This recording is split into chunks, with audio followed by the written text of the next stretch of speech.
These are Jack and Meg White, also known as the White Stripes.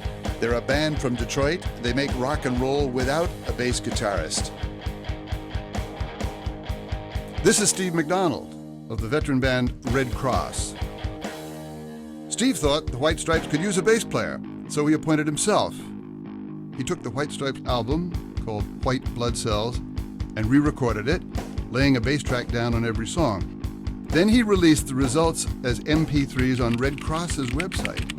He even made up a new album cover and title, Red Blood Cells. McDonald began putting these copyrighted songs online without permission from the White Stripes or their record label. During the project, he bumped into Jack White, who gave him spoken assent to continue. It can be that easy when you skip the intermediaries. Collaboration across space and time. Creative co-authorship with people you've never met. Standing on the shoulders of your peers. It's what the internet is all about. It can be that easy when you skip the intermediaries. But couldn't it be easier still? Not many of us are liable just to bump into Jack White and get the green light. And he's not going to let just anyone play the bass over his songs in any case. But what about other artists who might want you or me to play along? Shouldn't we be able to, if they don't mind? Enter one of the internet's most famous citizens.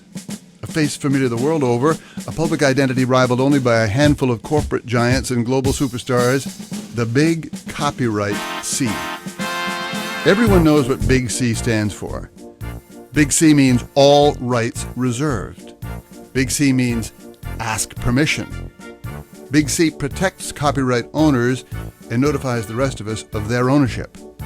Time was when you had to put Big C on anything you wanted to copyright, or else it entered the public domain, the commons of information where nothing is owned and all is permitted. You had to put the world on notice to warn them. That was Big C's job, and it was a useful one. What changed? The law. By the late 1980s, U.S. law had changed so that works become copyrighted automatically the moment they're made. The moment you hit save on that research paper, the second the shutter snaps closed, the instant you lift your pen from that cocktail napkin doodle, your creation is copyrighted, whether Big C makes a cameo or not. So suddenly, there's no quick way of knowing whether something's owned or not. The new rules may be clear about how you get to own a work. You don't have to do anything, but they say nothing at all about how you should go about announcing that you want to allow certain uses of your work.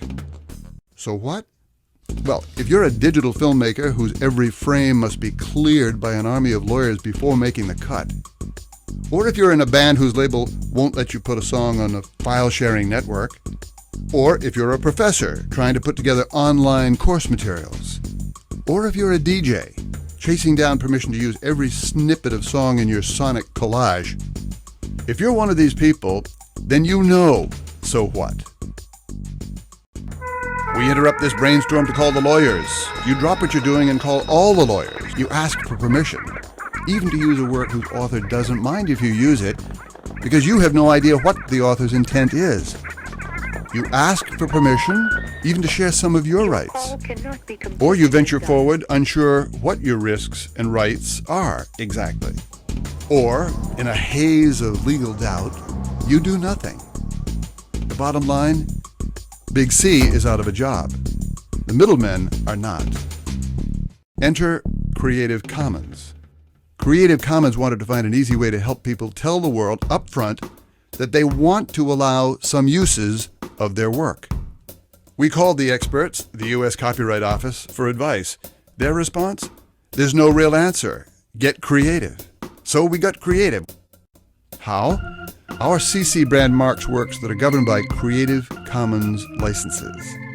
A set of standardized copyright licenses available free of charge on our website. We wrote these licenses so that lawyers and courts could read them. Then we translated them into a language you can read. And then we translated them into a language computers can read. Now, CC isn't meant to compete with copyright, but to complement it. It allows you to retain your copyright while granting the world permission to make certain uses of it upon certain conditions. If the big C is like a red light, then CC is a green light. If the big C says no trespassing, the double C says please come in. If the big C says all rights reserved, CC says some rights reserved. So you can use the powers of the net to find works free to share and build upon, and to invite other people to transform or trade yours so that you can get creative, not only with what you make, but how you make it available. So you can collaborate across space and time. So you can be a co-author with someone you've never met. So you can stand on the shoulders of your peers, all without asking permission, because permission has already been granted. Creative Commons. Get creative. It's easy when you skip the intermediaries.